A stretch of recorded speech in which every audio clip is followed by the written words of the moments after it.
I'm Chelsea. A few weeks ago, my father, who had been battling illness, passed away. I wish I could have shown him his grandchildren. Such words escaped my lips along with a sigh. I got married when I was 25. That was exactly 5 years ago. At my wedding, my father and I made a promise: I'll let you know first when I get pregnant. But that promise remained unfulfilled. That's about the only regret I have about my father. Since his illness was discovered a year ago, I've done everything I could for him. I regularly returned to my parents' home and visited the hospital with my mother. I increased the frequency of phone calls and video chats. I did everything I could think of. Still, I can't help but wonder, can I have done more? My mother, sitting next to me, reassured me. You did well, Chelsea. Really? Yes. Your father would be satisfied. Just then, my sister Portia returned. I'm back, she said, and brought the lawyer. My sister entered the living room, saying, "So." Behind her was a man in his mid-40s. I assumed he was the lawyer, and he handed me his business card. I'm Samuel, the attorney. Thank you for coming. Please have a seat. Excuse me. Then my mother guided the lawyer, Samuel, to his seat. As soon as he sat down, my sister blurted out, I heard from this lawyer that Dad left quite an inheritance. It's not all for you. Portia, I know that. My sister, now in a bad mood, glared at me. I glared back. My sister and I don't get along. We used to be okay. But things turned sour when we found out about Dad's illness. One reason was my sister's arrogant attitude. No matter how many times I reached out, she never visited our father. Of course, I may have said it wrong. I might have been a bit harsh because I was worried about him. But her reaction was also a problem. You're not a child. You don't have to be so stubborn. I said, I'm not being stubborn, my sister retorted. I live in the city. It's not easy to come to the countryside. But you can get here in 2 hours by car. Those 2 hours are tough. It costs money. It's money that's important to you, of course it is. I'm busy, so stop contacting me. And with that, she finally stopped talking. Even if she lives far away, she could visit once in a while. I always thought so. That's why our relationship deteriorated so quickly. In the end, my sister never visited our father, so our relationship remained strained. Sensing the tension, the lawyer intervened. Let's calm down, please. Okay, I'm sorry. I apologize. As I mentioned on the phone, I have your husband's will. When did this happen? My mother murmured. A few weeks before he passed away. He contacted me. So, you went to the hospital? Yes, with his primary physician present. It turns out they had arranged for the primary physician to contact the lawyer when my father passed away. So, after my father passed away, he contacted the lawyer. In turn, the lawyer reached out to us. That's how it happened and why I'm contacting you now, the lawyer said, pulling out a white envelope. He placed it in front of us. This is the will. That's definitely Dad's handwriting, I muttered, verifying the characters on the envelope. My sister, Portia, seemed a bit salty. Never mind, just tell us what's in it. I'm busy. You know very well, the lawyer said with a wry smile. Opening the envelope, inside was a single piece of paper. This is what was written there. It stated that besides the house and land, my father's inheritance included some savings and a storage shed. We knew about the house and land. But what's this about a storage shed? As I was pondering this, my sister angrily said to the lawyer, Wait a minute, you didn't mention the farm. Farm? Yes, the farm Dad used to work on as a hobby. My father used to run a company in the next town. But after turning 50, he began to feel his age. I'm thinking of closing the company. I want to take it easy. Is that okay? I heard this when I was in high school. My sister, who was in college at the time, opposed it, but my mother and I, concerned about my father's health, agreed. Don't worry about the money, Portia. We have enough savings, my father reassured her. Reluctantly, she agreed. After that, my father really did close his company and started farming near our home. It feels good to move my body while farming, he said. Looking happy. Seeing him like that, I felt glad I had agreed. That my sister didn't seem to feel the same. She had said she would return home after graduating from college. But instead, she got a job near her university. Eventually, she married the CEO of an IT company she met through work. Anyway, That's why father was farming until he got sick. My sister insists that the farm should also be part of the inheritance. The lawyer reviewed the documents after hearing this from my sister. He quickly found a note and said, "The farm is rented land." Rented? My sister said, disappointed. I thought we owned a large piece of land. Indeed, the farm where my father grew vegetables was spacious. But it might be too much for us, who know nothing about farming. Maybe it's good that it's rented. That's what I thought. The conversation then shifted to dividing the inheritance. As for the division of the inheritance, the house and land go to the wife. The lawyer said. My sister grinned. So, we can divide the rest however we want. Please divide the savings and storage shed equally between you two. The lawyer said. Savings means cash, right? I'll take the cash. How much is it? The savings amount to about $100,000. There's no need to pay inheritance tax for this amount. Then I'll take the $100,000 in cash.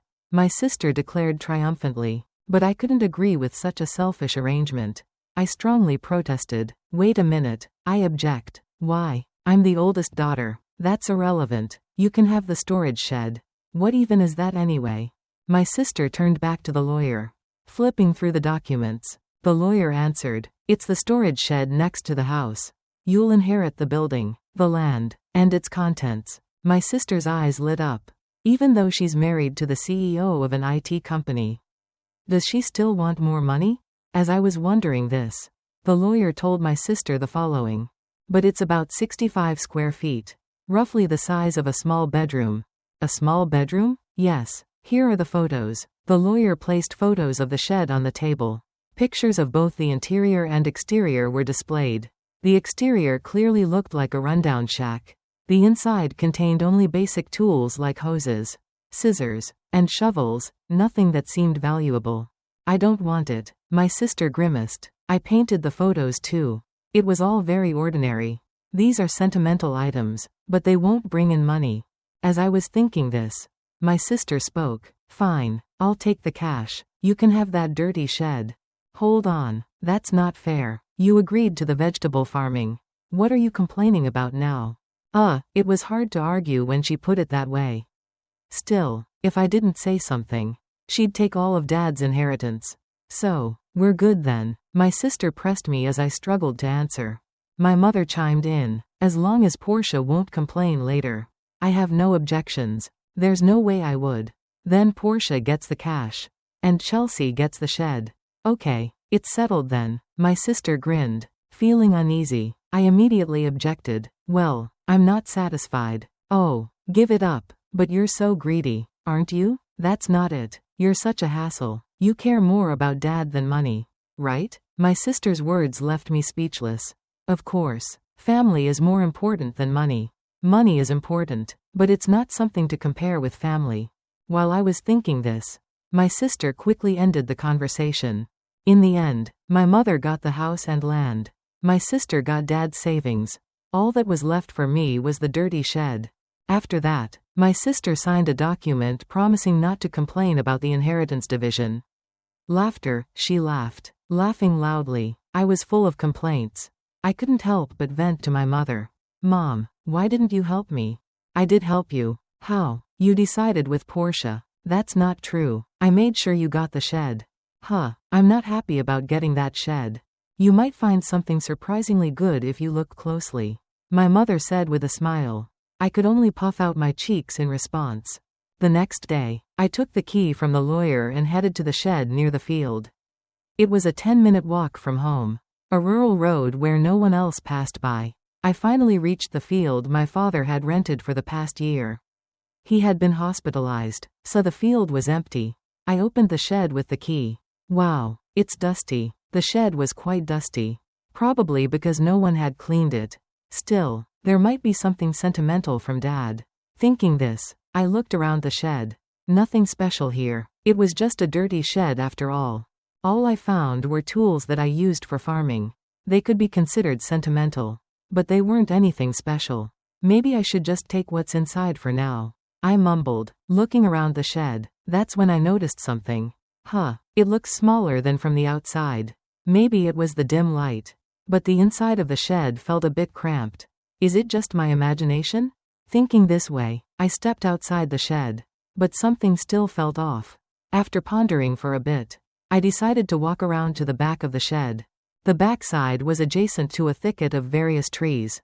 To my surprise, there was another door there. Wait, another entrance at the back? I gasped. When I looked from inside the shed, there was only a wall, meaning the only entrance was the door I had used. Yet from the back, there was a door. What's going on? I thought about it. A door on the back should be visible from inside too. But it wasn't. That meant there had to be a wall in between. In other words, there was a space accessible only from the back. The moment I realized this, I got excited. This must be Dad's surprise. Dad always loved surprises. He even surprised me on my birthdays. Memories flooded back, and I found myself tearing up. I quickly returned inside the shed and began searching for the back door key. If it was locked, he would have hidden it somewhere in the shed. With that gut feeling, I rummaged through the shed. After a while, I found 2 keys hidden in the handle of a shovel. I went around to the back and tried one of the keys in the door. With a click, the door opened. What could be in here? The space inside was indeed cramped. Only about 3 feet wide. A large safe stood alone in the space. Is this from Dad's company? I recognized the safe. It was the same one I saw in the corner of his office when I was a child. Nostalgic, I hugged the safe. This was a true memory of my father. I felt fulfilled. This alone made the inheritance worthwhile. But knowing Dad, this couldn't be the end. There's got to be more surprises. I muttered, and inserted the second key into the safe. With a slightly rusty sound, the safe opened. What? No way. The moment I saw the contents, I was stunned. Inside was an unexpected inheritance. What should I do? Oh, I have to tell Mom. I locked the safe and rushed to my mother. After explaining the situation to her, I called my husband, and with his help, we moved the safe from my parents' house. Then it hit me. The contents of the safe were undoubtedly Dad's. However, if it's part of my inheritance, including the shed, I might have to pay inheritance tax. Better get this checked out thoroughly. The contents of the safe were clearly valuable. I decided to consult the lawyer. Inheritance tax for that? You should, according to the lawyer. It's better to consult a certified public accountant. So, I got a referral to an accountant from a friend. I left all the complicated matters to that accountant. Have a year passed in this way. Just when I thought things had finally settled down, my sister showed up near my home. What brings you here all of a sudden? Well, I had some business at our parents' house. So I stopped by. Yeah, something like that. My sister's behavior was strange. Funny no matter how you look at it. Even if my home is close to our parents, it is still a 20-minute drive. We're not the kind of sisters who would casually visit, especially after the tension of her dad's inheritance. It's not a relationship that comes to play carelessly. I couldn't shake off my suspicion as I looked at her. Meanwhile, my sister, acting a bit nervous. Can I come in? Sure, but what's the matter? I have something to talk about, my sister said, forcing a smile. Reluctantly, I let my sister into the house. After I served some coffee, she started to fidget and then began to speak. So, did you win the lottery or something? What? No, I didn't. Then did your husband get a bonus? I tilted my head, puzzled. I never buy lottery tickets because I'm not interested. My husband, who's a salaried worker, does get a holiday bonus. But it's not that time of year. What on earth is she talking about? Confused, I asked her directly. Hey, what are you talking about? Suddenly, my sister got angry. What are you making fun of me? No. What are you talking about? Money, you have it, don't you? Money. Yes, I heard about it. My sister began to speak excitedly. It was a story from a few days ago. Living in the city, my sister had run into our aunt by chance. The woman started the conversation like this. I know how hard it's been for you since you lost your father. Are you doing okay? Yes. Well, I visited him many times when he was sick. Thank you, but you must be relieved, right? Getting such a big thank you gift.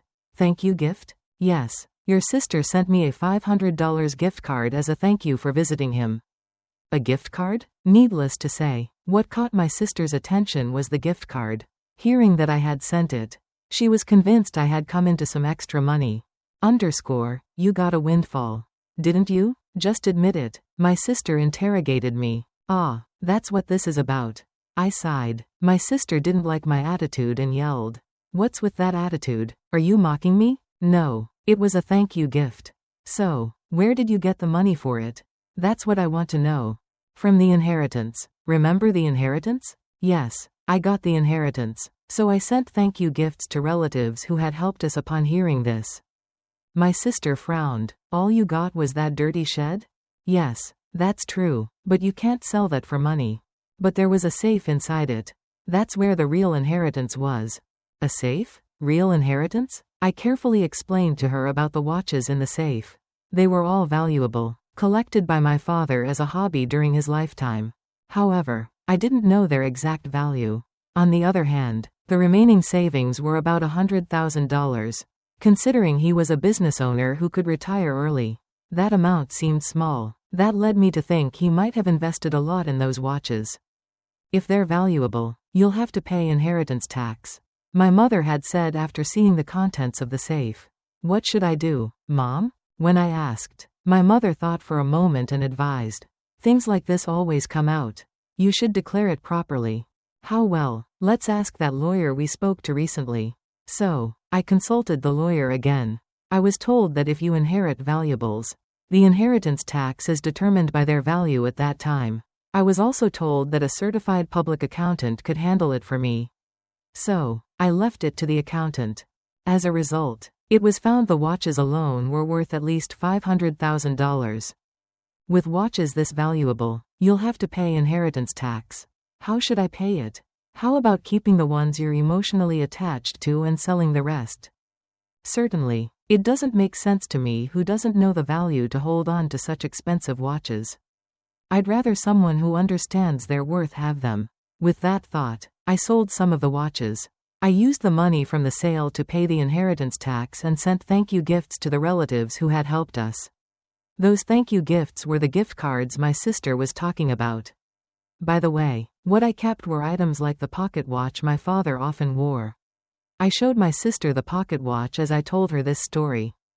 This one isn't expensive, but it holds the most memories for me. However, my sister frowned upon hearing my story.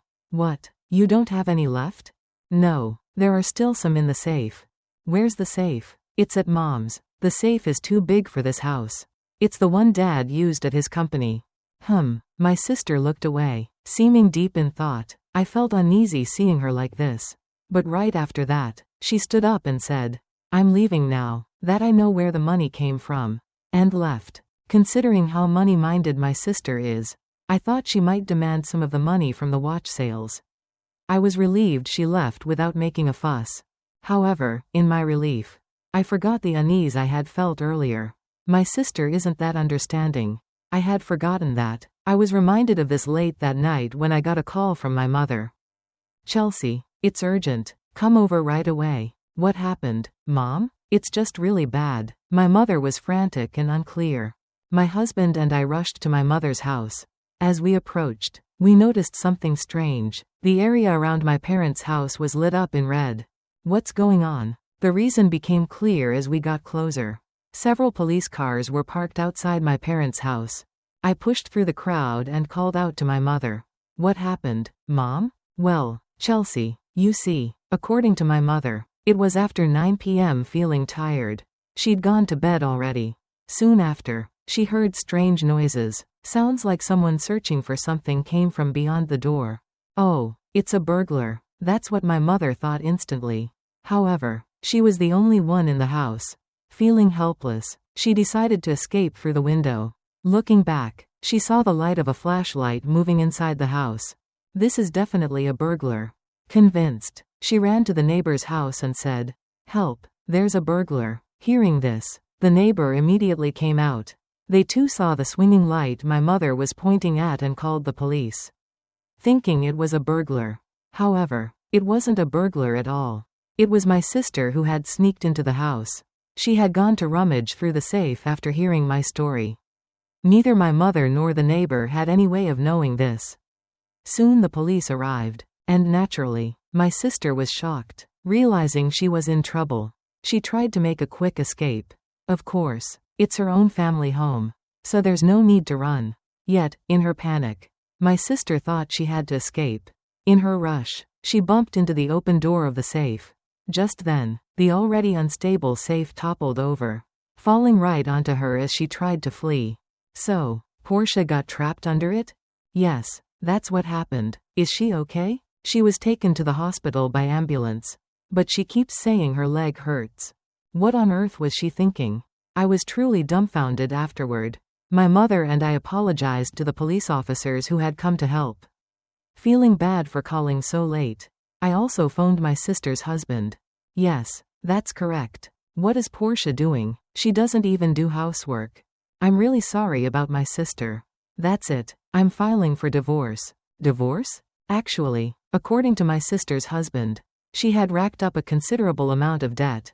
Apparently, she had been spending a lot on brand name items. He had just found out, and they had a huge fight. In the end, my sister stormed out of the house, saying, "I'll borrow from Mom and pay it back." Turns out she had already used the $100,000 she inherited to pay off her debts. Still short, she came to me to scrounge for more money. Learning about the contents of the safe led to her actions, which in turn led to this whole mess. No wonder her husband was furious. In the end, my sister, who had fractured her leg, was hospitalized. Her husband came to the hospital and started talking about divorce. Naturally, my sister made a scene. "I'm not getting a divorce." "Absolutely not," she shouted, tears streaming down her cheeks. But it was too late. Her husband, looking both furious and worn down, had already brought the divorce papers with him.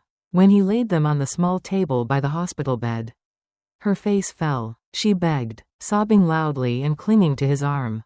But he remained unmoved by her pleas. A resolve forged from months, perhaps years, of pent-up frustration. In the end, she had no choice but to sign, her tears dripping onto the paper as she wrote her name in trembling strokes. Watching her in that hospital bed, visibly shaken and suddenly very much alone, I couldn't help feeling a complicated mix of pity and relief. This was the same woman who had mocked me, scoffing at the dirty shed I'd inherited, then gone behind our backs to pry open the safe in search of quick money.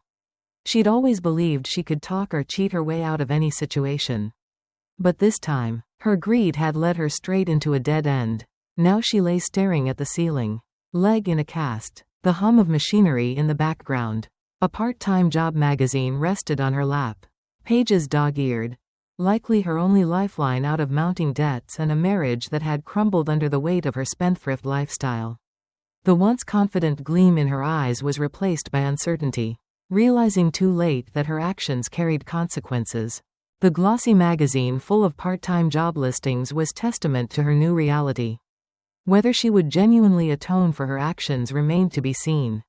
But at least she'd begun to acknowledge the price of her greed.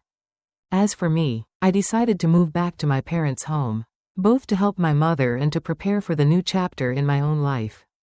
Having recently learned I was pregnant, my husband and I talked at length about our options. In the end, we agreed that being close to family support, especially my mother's, would ease many of the worries that come with expecting a child. Of course, I wished with all my heart that I could have told my father about the pregnancy while he was still alive. He would have been overjoyed. I can almost picture his wide smile and the sparkle in his eyes as he teased me about the soon-to-be new addition. While I'll never have the chance to see my father holding my baby, I'm certain he's watching over us, proud of how we've handled the chaos that ensued after his passing. In the midst of it all, I've realized how precious family truly is, even one as fractured as ours, and that sometimes it takes upheaval for everyone to see what really matters. For me, that means focusing on a healthy pregnancy, a loving marriage, and a chance to rebuild bridges with my mother at the very least. My future feels bright, and each day, as I look down at my growing belly, I'm reminded that new beginnings can emerge from even the darkest moments.